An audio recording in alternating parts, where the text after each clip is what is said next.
Assalamualaikum warahmatullahi wabarakatuh.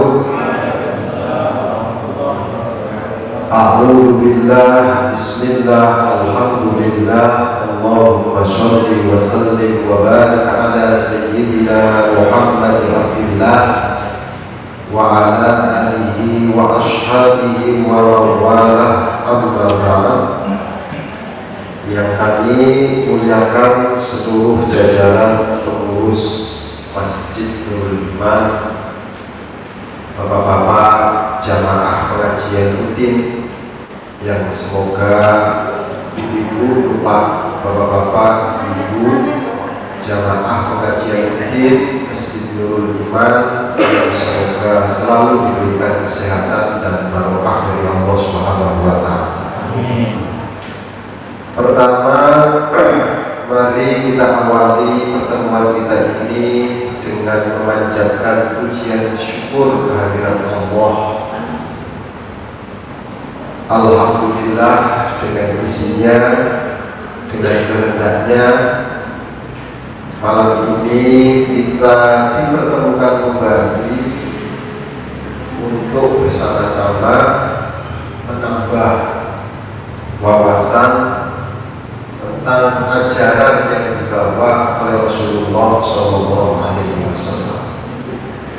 Mudah-mudahan di dalam nanti kita mempelajarinya, setidaknya kita ini, ya walaupun tidak sepenuhnya bisa mengikuti Rasulullah SAW, paling tidak ada yang mirip lah walaupun sedikit. Sholawat terkiring salam, semoga Allah Subhanahu wa Ta'ala selalu senantiasa curahkan pada baginda agung Nabi Muhammad Sallallahu Alaihi Wasallam, para sahabat, keluarga. Semoga kita ini masuk dalam pengikutnya, masuk dalam golongan umat Rasulullah Sallallahu Alaihi Wasallam. Bapak-bapak, ibu-ibu jamaah yang kami muliakan, untuk edisi perdana di bulan ini, masih bulan Syawal ya, kita mungkin ngajinya nggak lama-lama, sekitar jam 9 selesai.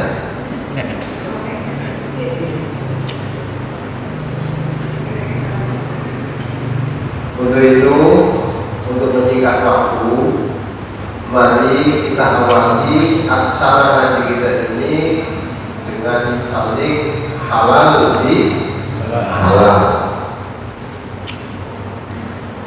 Halal lebih halal. Ini konteks secara bahasa dengan secara budaya itu tidak sama. Maka biasanya bapak-bapak ibu, ada sebuah kata halal itu kadang tidak sesuai dengan pengertian halal yang digunakan. Jadi kata itu ada kalanya saat itu dengan saat sekarang itu pemaknaannya sudah tidak sama. Apalagi kemudian kata itu biasanya itu ketika berpindah dari satu tempat ke tempat yang lain, itu juga banyak pengaruh-pengaruh dari sebuah kata yang menjadikan maknanya itu tidak sama. Kayak kata makruh itu dulu di zaman Rasulullah Shallallahu Alaihi Wasallam itu artinya adalah mafauqal haram, sesuatu yang di atas haram itu namanya makruh.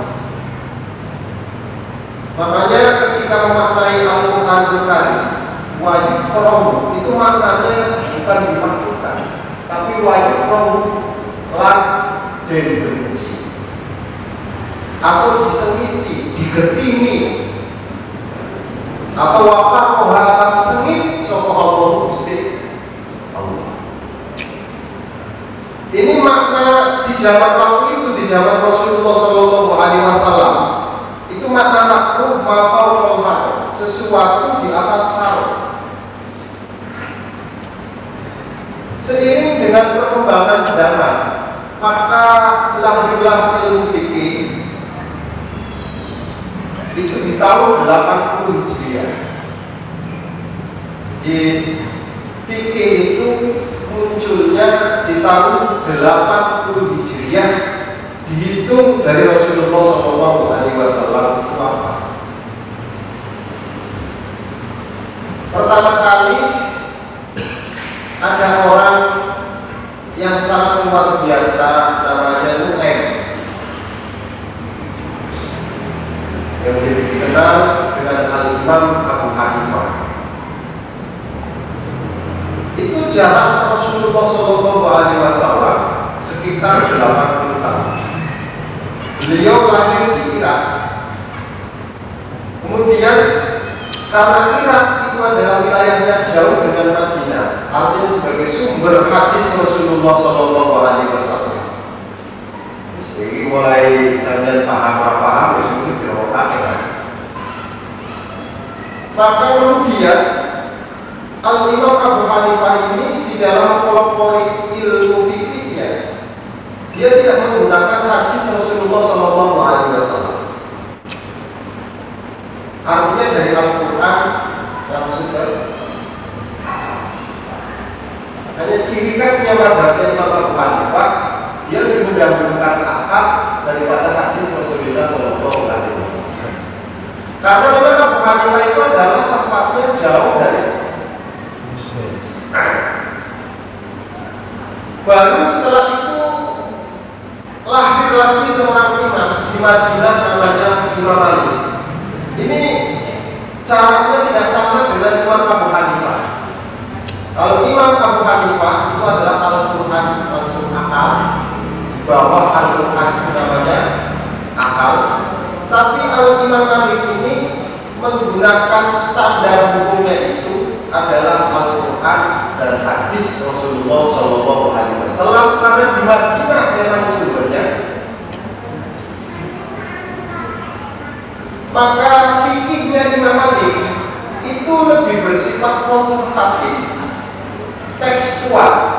Pokoknya apa-apa yang tidak disebut oleh Rasulullah SAW maka tidak begitu. Kalau mazhabnya Imam Malik, Imam Abu Hanifah, karena lebih mengandalkan akal, maka mazhab ini terlalu liberal. Jadi Al-Quran, akal, ini Imam Abu Hanifah. Kalau Imam Malik, Al-Quran, hadis Rasulullah SAW. Setelah Imam Malik kemudian lahir seorang imam namanya Imam Asy-Syafi'i radhiyallahu anhu. Dialah yang menengahi antara Imam Malik dengan pendapatnya Imam Syafi'i. Maka Imam Syafi'i di dalam berfikih itu lebih bersifat moderat, tengah-tengah. Terlalu kaku sama hadisnya, jangan. Terlalu mendewakan akal juga jangan. Maka ditarik yang sedang-sedang. Hanya mazhab Imam Syafi'i itu lebih dikenal dengan mazhab moderat. Di era fikih ini kata makruh, bapak-bapak sekalian dan ibu-ibu, itu maknanya sudah tidak lagi sama ketika di zaman Rasulullah SAW. Maka makruh ini kemudian dikasih sebuah batasan. Namanya makruh itu adalah sesuatu yang boleh dilakukan, tapi paling bagus jangan dilakukan. Beda tak? Sementara kalau makruh di era Rasulullah Shallallahu Alaihi Wasallam, makruh itu adalah sesuatu yang sangat tidak disukai sama Allah Subhanahu Wa Taala. Beda. Ditarik ke hukum, maka makruh itu adalah sesuatu yang boleh dilakukan, tapi lebih bagus jangan sampai dilakukan. Pengertian makruh itu berbeda di era Rasul dan di eranya ulama. Ya, ini peralihan dari kurunnya Rasul ke kurunnya ulama. Sekarang peralihan bahasa dari satu tempat ke wilayah yang lain. Madrasah.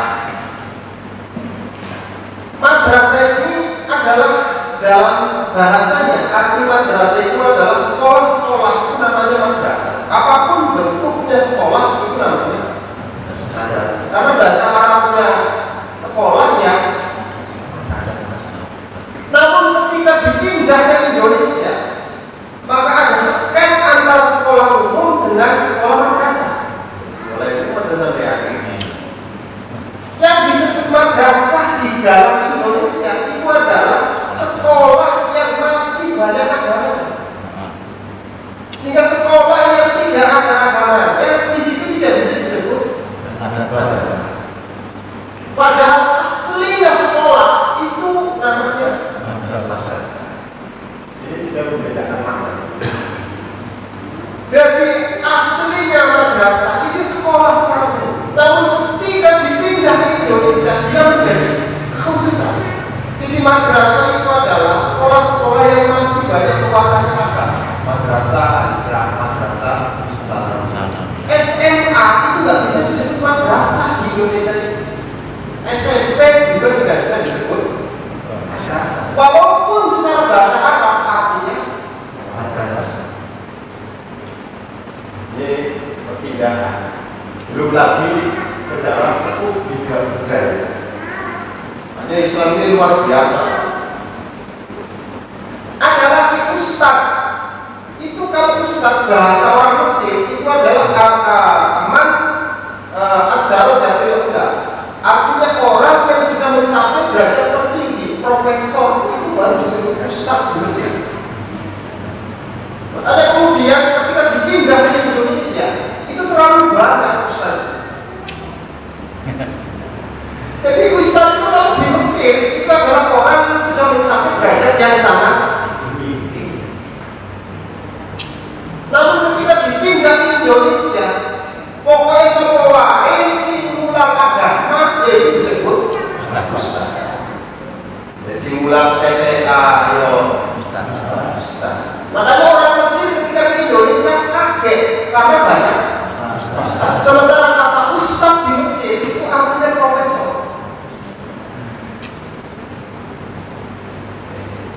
Pikir dulu, dari perpindahan dari satu tempat ke tempat yang lain. Ini bahasa.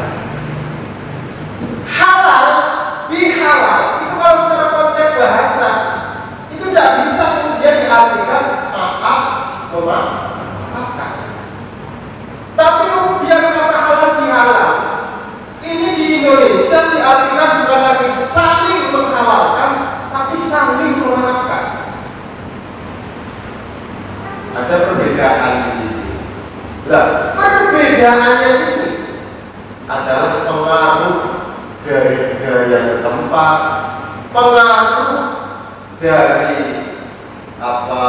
suasana dan sebagainya. Inilah Bapak sekalian. Maka halal bihalal ini ketika ditinjau dari budaya Indonesia adalah acara yang diselenggarakan dalam setiap tahun di bulan Syawal untuk saling memaafkan antara yang satu dengan yang lain. Ini ukuran budaya. Tidak halal ditarik ke ukuran budaya, artinya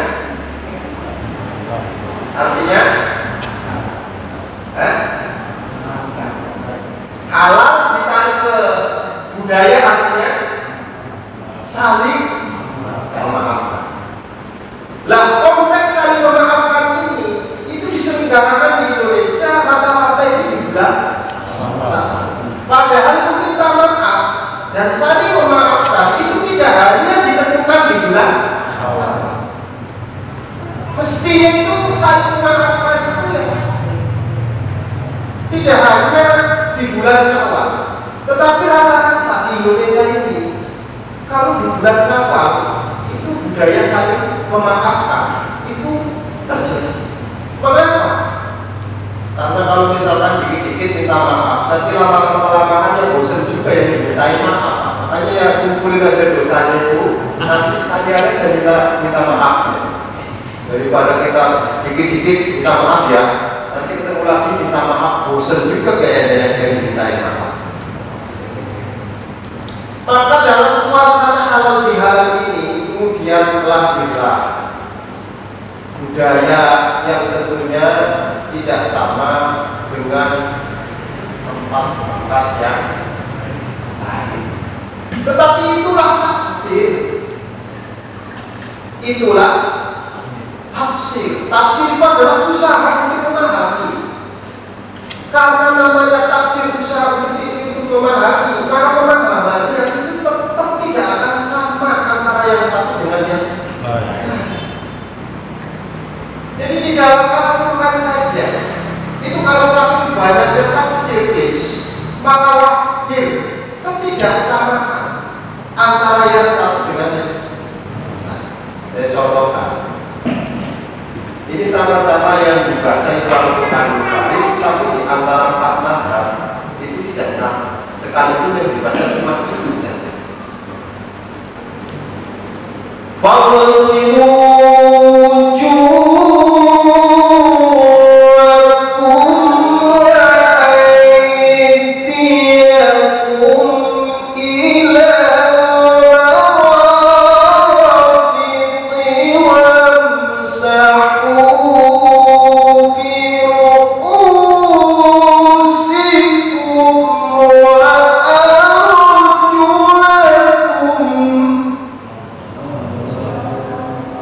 Ini ayatnya sama dari dulu sampai sekarang. Dilihat oleh mazhab 4 tidak sama lagi. Ayatnya sepakat ini bagus. Jadi imam siapa saja ngomong ini ayat menerangkan wudhu. Yang tidak sama apanya bukan bab wudhunya, tapi praktek wudhunya itu tidak sama. Kalau ayat ini Imam Syafi'i mengambil kesimpulan orang wudhu itu didahului oleh wajah, baru kedua tangan sampai ke sikut, kemudian sebagian kepala, kemudian baru membasuh. Ini Imam Syafi'i sehingga lahir ketika ada orang wudhu kok kakinya dulu yang tidak sah. Karena memahami ayat ini, wawunya itu wawu bayatnya tartib wasilu wujuhakum wa'aunya itu wa'aidiakum terus wamsahu itu tertib sehingga yang dulu didahulukan yang akhir. Imam Abu Hanifah itu memahami ayat itu tidak seperti Imam Syafi'i. Maka kemudian lahir dalam praktek wudhunya Imam Abu Hanifah itu tidak harus wajahnya dulu, boleh kakinya dulu, tidak masalah. Sing penting 4 anggota itu dibasuh. Semua tetap yang dibaca itu sepakat kalau ayat itu menerangkan, tapi praktek wudhunya ini. Maka Imam Abu Hanifah itu tidak menyalahkan bahwa anggota wudhu yang pertama kali dibasuh itu adalah wajah. Tidak, yang penting kaki dulu tidak masalah, yang penting semuanya dibasuh anggota badan kaki.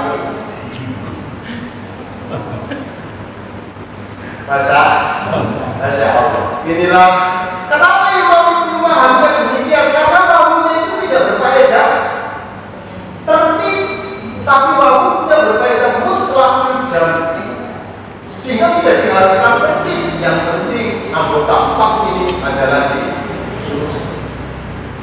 semuanya adalah benar, semuanya adalah benar karena menggunakan tolak ukur yang sama. Cuma karena sudut pandangnya yang tidak sama, maka melahirkan hasil hukumnya juga tidak sama.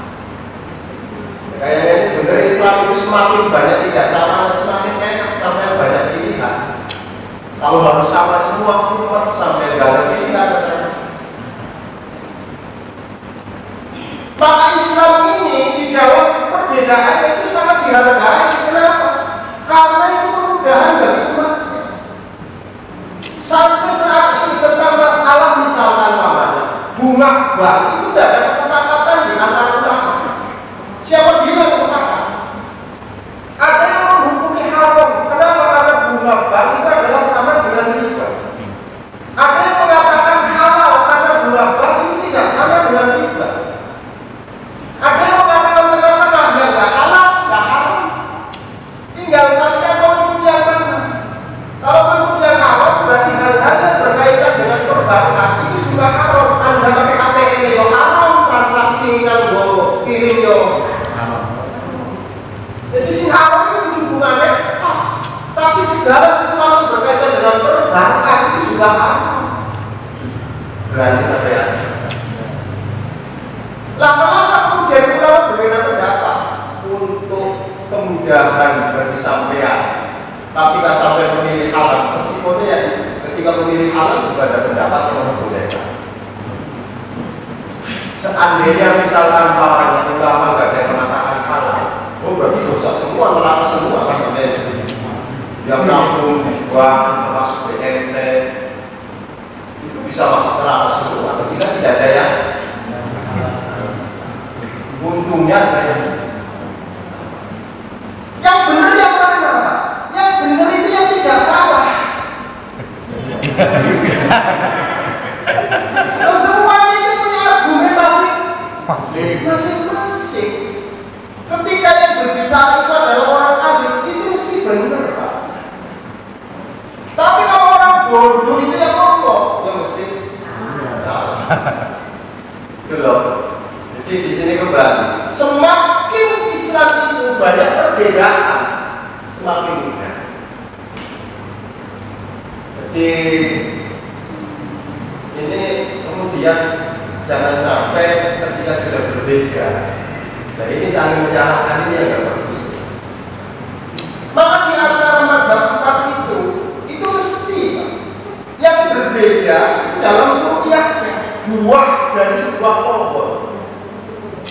Itu kan mesti tidak sama, walaupun pohonnya sama, ditanam dengan tanaman yang sama, di tempat yang sama, dengan pupuk yang sama, tapi mesti hasil buahnya yang tidak sama. Oh, dipaksa. Jadi rambutan itu kalau misalkan warnanya tanamannya sama, harusnya buahnya sama, mulai dari biji-biji aja begitu. Ini perpan itu berapa ya? Sampai sanggup gitu kan? Sama ulama-ulama itu berlandaskan Al-Quran. Cuma karena sudut pandangnya, jangankan sudut pandangnya, ilmunya sama saja, itu lahir ketidaksamaan. Jadi di mazhab Imam Syafi'i saja, ini sama-sama dalam mazhab Imam Syafi'i. Ada yang namanya Imam Rafi'i, ada yang namanya Imam Nawawi. Itu dua-duanya itu adalah imam besar di dalam mazhab Syafi'i dan satu guru satu ilmu, Pak. Belajarnya sama dengan guru yang sama, namun ketika jadi seorang alim lahir pendapat yang tidak sama antara Imam Rafi'i dan Imam Nawawi. Kata Imam Rafi'i, kalau ada orang memandikan mayit, tidak usah ada niat.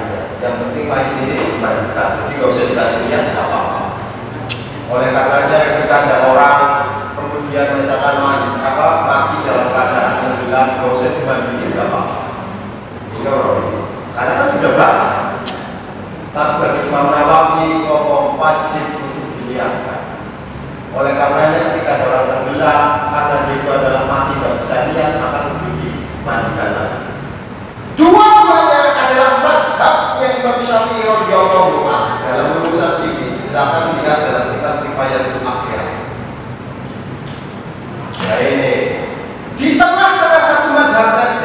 banyak sekali perbedaan-perbedaan, apalagi lintas umat. Jadi sampai terus kaget, dari jenis kaget harus tidak mungkin. Jadi pikir orang beda, kaget. Dan jangan kaget. Sengaja saya sebutkan di sini supaya jangan sampai. Bapak sekalian, inilah kemudian di antara empat mazhab ini, itu pun di dalam menentukan hukum, cabangan hukum itu ada ketidaksamaan.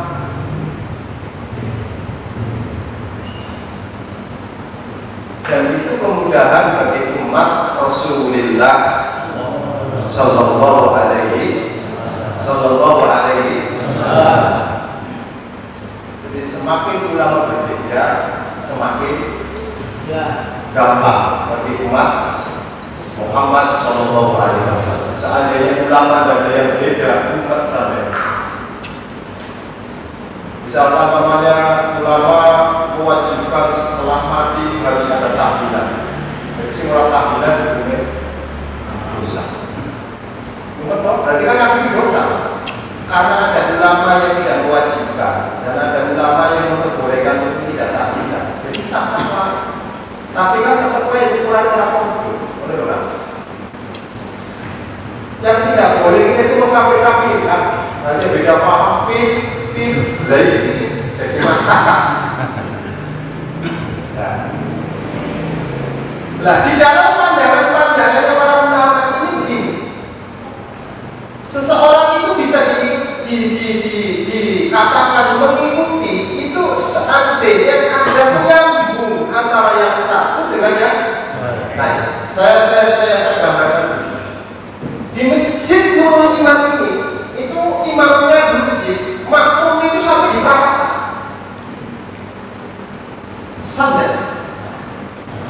Sandal. Jawab. Imamnya itu di masjid, makmumnya sampai perapatan. Sama. Anda jangan jawab sah atau tidak, belum saya jelaskan.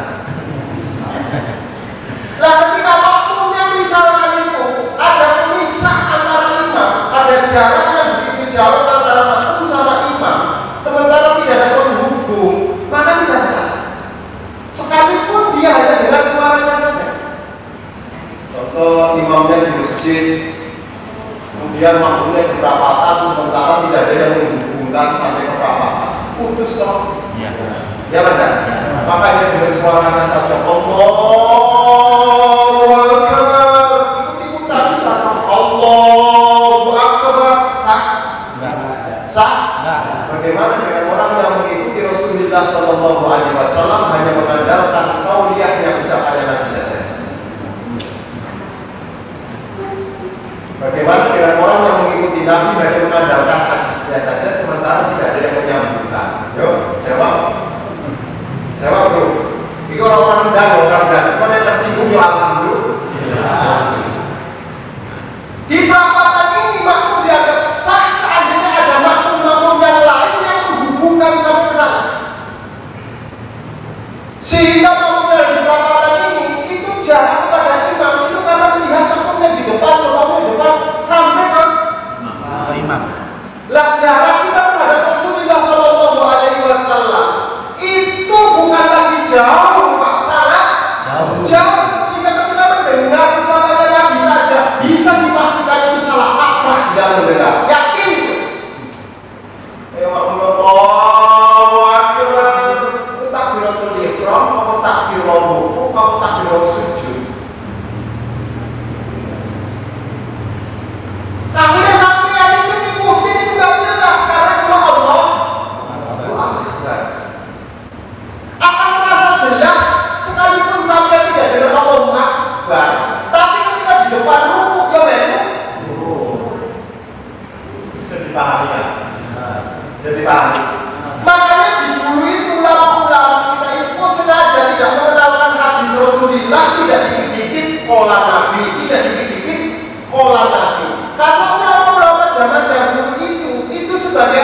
ngikuti ulama dulu sih bener. Yang ngikuti ulama sini ya. Saya nggak tahu ya masa. Ada bikin dan itu gampang sekali mengatasnamakan imam. Di YouTube ada seorang ustaz yang mengatakan hukumnya boleh. Itu dibalik malah. Wa ajma'a ala ulama ala anna mas'al mushaf jaizun liman, maksudnya di imra'atin, untuk perempuan yang haid. Jadi perempuan yang haid itu hukumnya boleh memegang mushaf. Saya pastikan itu bohong. Karena di dalam madzhabul arba'ah itu dibalik. Memegang itu adalah tidak boleh, tapi kalau melafazkan dengan niat zikir itu hukumnya boleh. Pegang Quran itu tidak boleh untuk perempuan dalam keadaan haid. Tapi mengucapkan Quran dengan niat zikir itu hukumnya boleh. Tapi dengan hebatnya mengatakan ulama sepakat bahwa yang diharamkan itu membaca Al-Qur'annya, sementara memegang Quran hukumnya. Siapa itu? Adi Hidayat.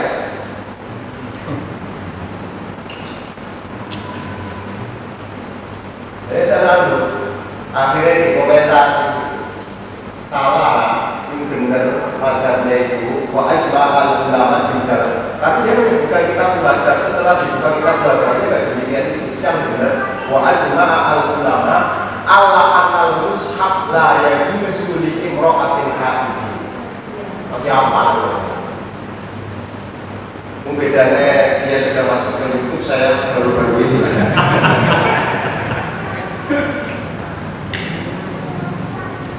Bapak-bapak sekalian, jadi artinya kita jangan gegabah, apalagi mengatasnamakan Rasulullah Sallallahu Alaihi Wasallam. Jadi yang boleh itu membacanya untuk perempuan, tapi memegangnya haram. Dan kenapa kemudian ulama mengatasnamakan boleh? Karena ini dilqiroah, untuk menjaga bacaan, apalagi yang menghafal Quran supaya jangan sampai lupa. Tapi dia mushaf bakal lupa. Sekali juga nggak dipegang berapa hari, tapi tahu-tahu juga nggak bakal lupa. Tapi bacaan hafalan itu pasti. Makanya ini sudah jam 9, saya cukupkan sekian sebagai edisi perdana yang jelas bahwa kita semua ini harus lebih membuka cakrawala pemikiran kita ini di dalam memahami, sehingga Islam itu tidak terlalu gampang. Islam itu agama yang sangat sesuai dengan fitrahnya. Kalau Anda baca ayat-ayatnya yang berkaitan dengan perang, terus tolong telusuri. Karena dalam ajaran agama Rasulullah Shallallahu Alaihi Wasallam itu kita boleh berperang, tapi dengan catatan ketika kita diperangi. Selama kita itu tidak diperangi oleh siapapun, maka haram untuk memulai perang. Apalagi suasana yang masih dalam keadaan normal, mari kita berperang lagi. Itu ya hati-hati. Saya harapkan hati-hati. Jadi ayat-ayat Al-Quran Karim ini hendaknya jangan hanya dibaca menurut selera, tapi pahami secara keseluruhan. Balik kepada halal. Ya, halal ini kalau konteksnya dihadapkan kepada hukum, maka halal akan berhadapan pada haram. Saya ulangi, halal ini ketika berhadapan secara hukum berarti halal lawannya haram. Sesuatu yang halal itu tidak sama dengan sesuatu yang haram. Sesuatu yang halal itu adalah sesuatu yang menjadikan dekat dengan Allah. Sesuatu yang haram ketika dilakukan menjadikan pelakunya itu jauh dari Allah. Ada halal, ada haram. Jadi rumusan agama untuk sampai kepada Allah harus dengan cara-cara yang halal. Sementara untuk jauh dari Allah, gunakanlah cara-cara yang haram. Halal ini tidak akan pernah disenangi sama nafsu. Sesuatu yang halal itu mesti tidak akan pernah disenangi sama nafsu. Makanya kita kadang-kadang lebih asik menikmati perempuan lain daripada perempuan kita sendiri. Jujur. Padahal istri kita ini halal. Tapi kenapa kita lebih senang melihat perempuan lain yang bukan miliknya? Halal. Kenapa masalahnya? Karena sesuatu yang halal itu tidak sesuai dengan nafsu, namun sesuatu yang haram itu adalah sesuai dengan nafsu. Jadi pernah di zamannya Imam Syafi'i radhiyallahu anhu itu datang haji. Orang yang sudah pengantin lama sekali, sudah punya anak sekitar 4 anak. Ya kayak sekolah saya yang mungkin karena saya paling dulu. Jadi ketika datang Pak Imam Syafi'i ngaku, kok istri saya sekarang jelek? Saya kalau lihat perempuan-perempuan lain, kok malah cantik perempuan lain daripada istri. Itu pernah terjadi di zaman Imam Syafi'i radhiyallahu anhu. Gak tahu kalau sekarang ini di zaman Ibnu Syafi'i nggak tahu. Itu di zaman Imam Syafi'i. Itu ada orang yang begitu. Ya Imam Syafi'i, saya kenapa ya ketika melihat istri saya kok tidak menyenangkan, tapi ketika melihat perempuan lain kok sangat menyenangkan. Perempuan saya kok sekarang nggak cantik lagi, tidak seperti dulu ketika saya nikah. Kok sekarang ini berubah total. Dilihat dari mana saja kok nggak nyenengin. Akhirnya kata Imam Syafi'i, kamu pengen lihat perempuan kamu masih cantik atau tidak? Istri kamu masih cantik atau tidak? Betul Imam Syafi'i. La yandur bila mar'atil ghaib. Janganlah kau lihat kepada perempuan lain selama 1 bulan. Itu makanya suami sampai ini kurung selama 1 bulan. Betul terus, itu banding-bandingan. Akhirnya betul setelah 1 bulan dia tidak keluar sama sekali melihat perempuan. Dia kembali lagi melihat seorang istrinya. Itu cantiknya luar biasa. Sebenarnya yang namanya istri kata Imam Syafi'i itu tidak pernah berubah secara paksa. Yang berubah itu sudut pandang. Karena perkara itu adalah jika matamu sudah berdiri dimasuki oleh perkara haram, maka melihat halal itu tidak baik. Hanya kalau kita ini lebih senang melihat perempuan yang lain, ini berarti mata kita sudah banyak. Sebenarnya ketika mata kita masih halal, itu melihat orang lain itu jelek daripada itu loh. Makanya gue selama 1 bulan aja, akhirnya dilakukan sama Santo kan malah bagus kan? Kalau itu akhirnya kamu bagus. Nah halal ini tidak dihadapkan kepada haram. Itu secara hukum halal itu adalah sesuatu yang mendekatkan manusia kepada Allah. Haram itu adalah sesuatu yang menjauhkan manusia terhadap Allah. Kenapa harus ada halal dan haram? Karena manusia ini adalah harus bertanggung jawab. Makhluk yang punya tanggung jawab itu cuma manusia, lainnya itu tidak ada tanggung jawab, Pak. Makanya sampai itu kalau dia yang tidak menjadi makhluk yang bertanggung jawab, jangan jadi manusia. Manusia itu adalah makhluk yang martabatnya lebih tinggi bila dibandingkan dengan yang lain. Laqad khalaqnal insana fi ahsani taqwim. Tentunya martabat ini itu diuji apakah sesuai dengan martabatnya atau semakin turun martabatnya. Umarodatna bu'asfara sabi.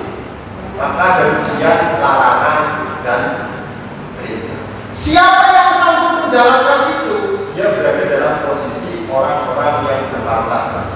Namun ketika larangannya Allah Subhanahu wa Ta'ala itu yang dijalankan, dia berada dalam posisi asfala safil. Dan ketika tidak ada ujian yang demikian itu, di mana sisi martabatnya manusia? Kita disebut manusia yang hebat atau tidak ketika itu sudah disandingkan dengan ujian. Belum ada ujian mau lulus. Terlebih lagi dengan GR-nya, nggak pernah sekolah. Kita kan kadang-kadang saya diuji sama Allah Subhanahu wa Ta'ala. GR banget kadang nggak pernah. Yang bahaya lagi sudah nggak pernah sekolah, nggak pernah lulusan Reolina. Umumnya orang yang Reolina itu kan, ya dari alam mater gitu kan. Artinya kan dari uji bola. Tapi nggak pernah sekolah Reolina netra.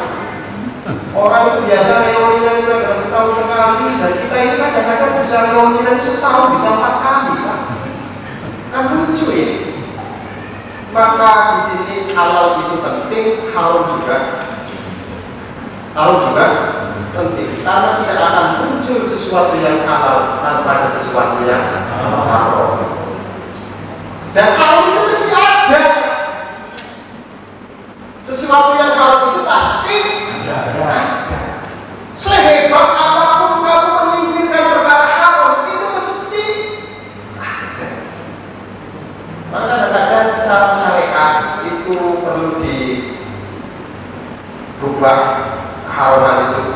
Namun secara hakikat dia harus ada. Padahal orang boros itu secara syariat itu baik apa tidak? Ada orang kehidupannya boros itu secara syariat baik apa tidak? Tidak baik. Tapi secara hakikat harus ada yang boros. Kalau nggak ada warga sini, nggak ada yang boros, warungnya sampai ini nggak laku.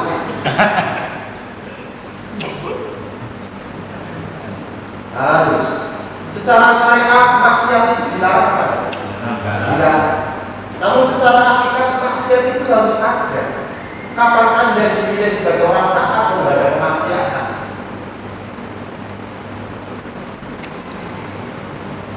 Orang bodoh itu dilarang nggak sama kamu? Dilarang, makanya Rasul mengatakan walabul ilmi walibul alam bebus sedikit kalau muslimah. Tetapi harus ada orang bodoh. Kalau semuanya pintar, apa itu namanya? Tapi hukum itu namanya ditetapkan oleh Allah di dalam dunia itu wajib. Itu apa? Tidak bisa hilang lah, tapi lah tidak akan ada perubahan dalam hukum yang telah Allah cantumkan. Siang nggak ada. Nah makanya di surga itu nggak ada siang, nggak ada hari, nggak ada hari. Di mana ada hari, misalnya nggak ada matahari, juga nggak ada bulan. Adanya hari itu kan karena ada matahari, adanya bulan karena bulan. Dan di sana itu nggak mengenal hari, nggak mengenal bulan. Makanya di sana itu orang tidak akan pernah ada rasa mumet karena nggak ada lesinnya, Kak. Tak percaya. Di sana itu kehidupan nggak ada siangnya, nggak ada. Coba bayangkan terus gimana kehidupan yang nggak ada siang, nggak ada malam. Itu ada terjadi di surga. Tapi kalau pengen nggak ada siang, nggak ada malam, panas juga. Dingin nggak? Terus? Dingin nggak? Dingin nggak? Cuma jadi surga. Balik ya. Nah di surga ini itu hebatnya orang tidak ada usaha, tapi bisa berkecukupan semuanya dan rata. Tidak ada yang mengungguli dan tidak ada yang paling bawah. Semuanya sama. Baik dari faktor usia ataupun faktor postur tubuh ataupun dari faktor ekonomi, itu semuanya sama, nggak ada yang tinggi, nggak ada yang itu di surga. Rupanya itu ya sama semua. Makanya di surga itu tidak akan pernah diberlakukan halal-halal. Si penting orang bojone si penting seneng itu di surga. Kenapa masalahnya? Wajah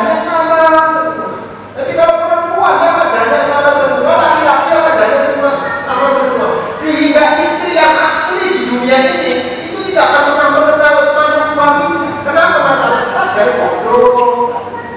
Jadi nek kok sampai pengen cici bojoku, pengen cici. Dari dulu itu mau pecah-pecah, golok sekali kan. Ini dari motor. Makanya nggak ada kecemburuan. Jadi sesuatu yang ada di dalam hati manusia ketika di dunia itu dihilangkan sama Allah. Nggak ada dendam, nggak ada cemburu dan sebagainya. Makanya di surga itu orang nggak ada yang susah. Makanya sampai pengen umurnya sama, ekonominya sama, semuanya serba sama. Dan kenapa harus sama? Lantaran di sana itu tidak ada namanya pedagang toh. Kamu berjualan sayur di sana itu nggak laku. Gimana nggak laku? Oh begitu pengen segala sesuatu itu langsung ada. Tanpa tanam, tanpa usaha. Itu dia. Anda jangan bermimpi dunia itu harus seperti surga sehingga kamu dan di saat saya kaya yang kaya sendiri. Nah ini sebenarnya bedanya mau putus asa kalau nekat itu tipisnya luar biasa. Karena ini banyak orang itu kalau mari kita berserah diri sama Allah Subhanahu Wa Taala itu ucapannya benar. Tapi kan kadang-kadang kita tidak nyadar diri apa iman kita sudah nyampe di sini. Mungkin kenyataannya pokoknya dijumbo sampai kelak mau tawakal. Masa udah lah, kalau masih mikirin yang lain nggak usah tawakal-tawakalan. Jadi tawakal itu adalah programnya diusahakan, ada usaha manusia baru tawakal, bukan langsung tawakal tanpa usaha. Itu jadi kayak putus asa.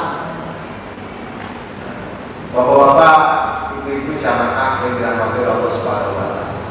Jadi halal haram itu mesti sesuatu yang akan diberlakukan di alam dunia. Tapi halal haram itu akan hilang ketika sudah ada surga. Jadi nggak ada halal, nggak ada haram. Di sana itu nggak ada orang usaha, belas. Makan tidur. Itu lagunya Basu itu bangun tidur, tidur lagi, bangun tidur lagi. Di sana kayak gitu. Jadi di kehidupan di surga itu makan tidur, rapi, telur, makan tidur. Bahkan ada yang mengatakan tidak pernah tidur, tidak pernah. Sesuai aja. Kalau sengaja Pak. Yang penting sampai yang jadi ditahan di jiwa. Kadang-kadang kita terlalu ngayal di surga, tapi tidak ukur dari amalan-amalan kita. Bapak-bapak ibu pengen masuk surga? Ya kan? Punya keinginan itu tidak masalah. Cuma masalahnya sekarang diukur lah ya kan.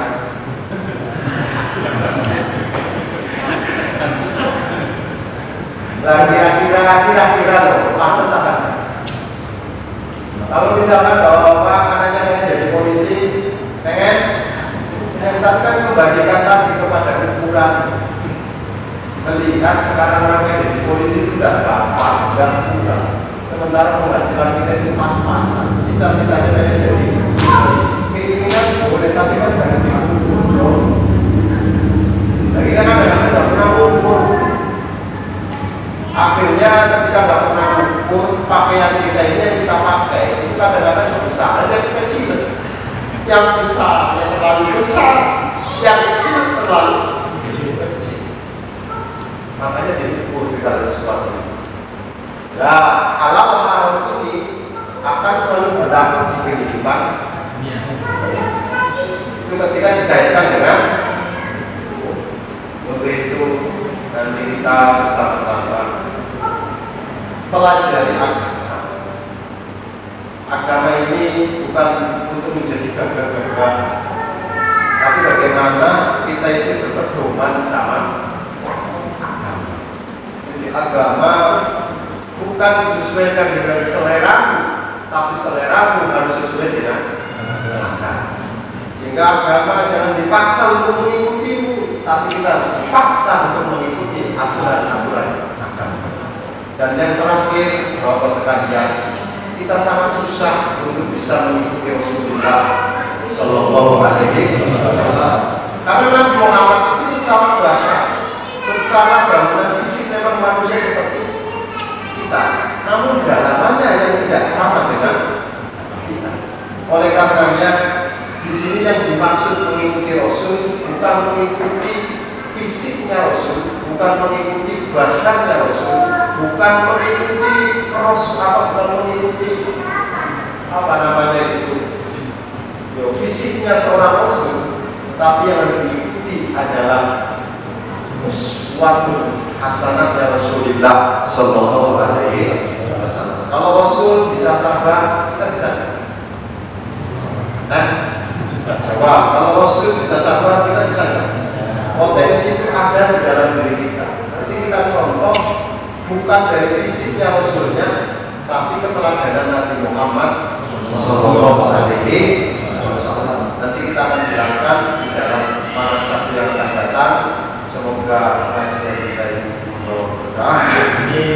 bermanfaat di dunia wal akhirah. Intinya setelah paham dunia tidak usah pakai dengan banyaknya perbedaan. Yang jelas kami ini juga bakal ditanya perbuatan mereka.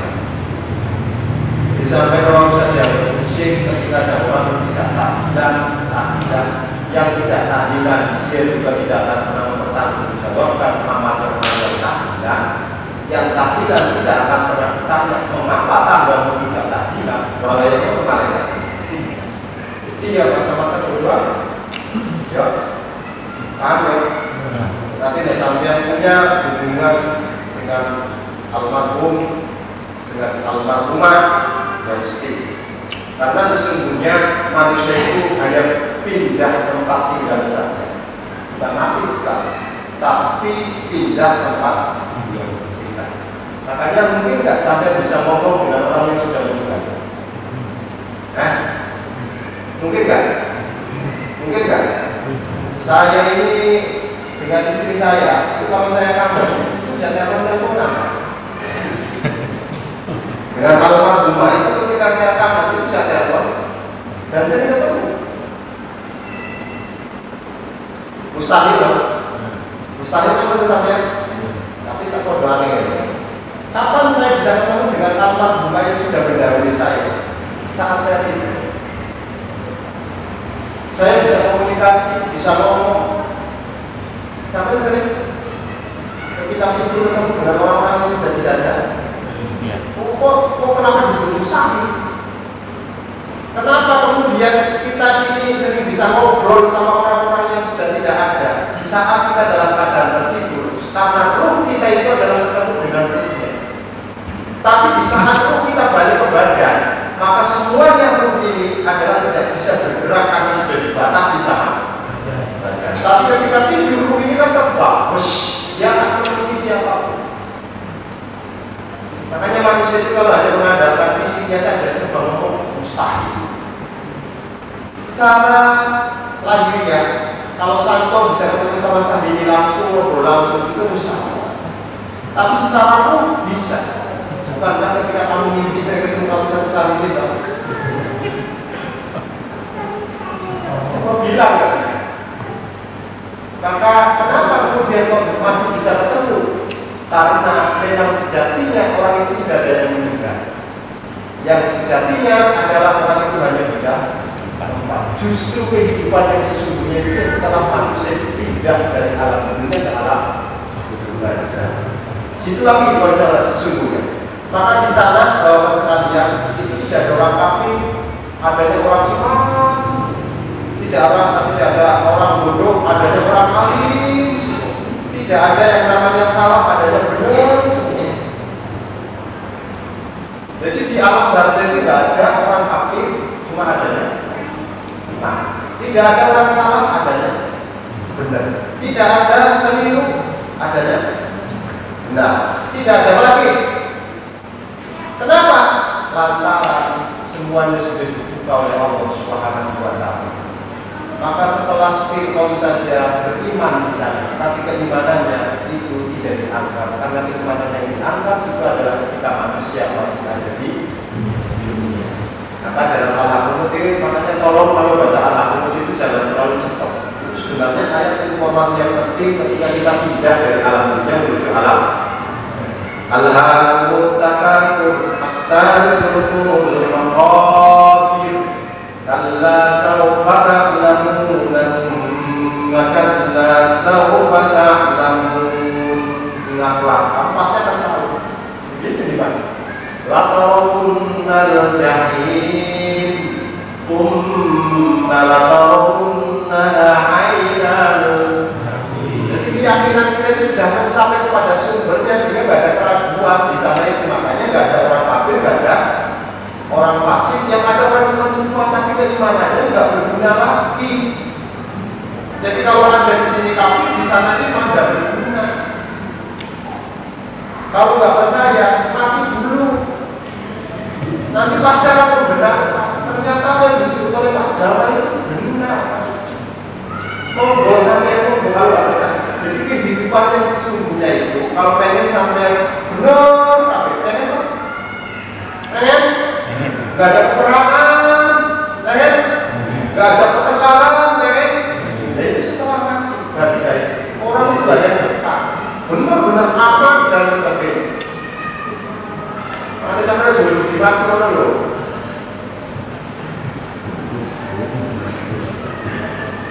Maka ada bahasa dari Rasulullah Sallallahu Alaihi Wasallam, pemaknaannya itu berbeda dengan bahasanya. Bismi Allahumma ahya wa bismika. Kamu kan mati, saya mati dengan menyebut namamu, saya mati. Sementara bahasa kamu sampai itu. Jadi bahasanya Rasulullah SAW itu menyebut orang tidur itu adalah mati. Menurut sampean tidur itu bukan mati. Tapi Rasulullah mengatakan Bismi Allahumma ahya wa bismika. Pemaknaannya Rasul kata kamu tidak sama dengan pemaknaannya manusia dengan kata aku. Rasul itu mengatakan manusia itu kalau tidur dia mati. Tapi dia sampai mati itu yang bisa nyawa. Kodong nggak di mana? Karena orang kodong si telinga itu semua. Sebenarnya orang tidur itu adalah mukadimahnya. Jadi kita sebelum mati yang sungguh-sungguh itu sudah latihan mati. Makanya nggak usah kaget. Kenapa kamu dilatih mati dulu supaya tidak kaget? Hal-hal yang mustahil ketika kita itu adalah masih dalam keadaan tersadar bisa mungkin. Contoh, kita sekarang nggak punya duit belas sama sekali. Ketika tidur banyak sekali duit kita ada. Mungkin. Maka sehingga kita mengatakan mungkin karena ukuran itu adalah sementara di atas akal ada sesuatu yang kudratillah yang tidak bisa diukur oleh akal manusia. Makanya belajarnya pasti kayak orang ben optimis dulu kata murid ini. Makanya itu ngaji loh. Kata-kata ngaji. Jadi jangan dirahmati Allah Subhanahu Wa Taala. Itu saja yang dapat saya sampaikan. Mudah-mudahan manfaat. Yang jelas semuanya perlu belajar dengan tujuan semakin kita banyak belajar agama yang dibawa oleh Rasulullah SAW, semakin paham maka tidak gampang untuk menyalahkan orang lain. Allahumma amin. Jadi belajar kita itu bukan untuk menyalahkan orang lain, setidaknya untuk membenarkan yang lain. Kurangnya sampai yang ngaji kan nyala mau orang yang turun deh yo salah gitu. Oh, setelah sampai ngaji ternyata ada orang yang sholat subuh ya, kan membenarkan yang lain. Nah, tujuan sampai ngaji bukan untuk menyalahkan yang lain, tapi untuk membenarkan orang yang untuk membenarkan amaliyahnya orang lain. Semakin banyak wawasan yakin, sampai nggak bakal nyala-nyala. Jadi masalahnya sampai gampang jadi kalau sirik, ada ini nggak masalah. Orang bawa keris hukumnya syirik. Orang bawa keris hukumnya syirik. Sementara orang bawa ATM hukumnya kan sama-sama penting. Ya kan ya? Makanya kan kalau ATM dibawa sama istri, suami itu nggak pernah ketakutan. Yang bawanya itu kan sudah hati dipegang sama istri. Pertanyaannya ini, suami itu ditakut sama istri apa sama Allah Subhanahu Wa Taala? Syirik apa bukan? kadang-kadang bojoku iki sampe waduh iki. Jadi sampean asli tapi aku kan nyasarannya paling capek. Mudah-mudahan manfaat di dunia wal akhirah. Bismillahirrahmanirrahim. Mustaqim aku qad hada. Wastaghfiruhu innahu huwal ghafurur rahim. Assalamualaikum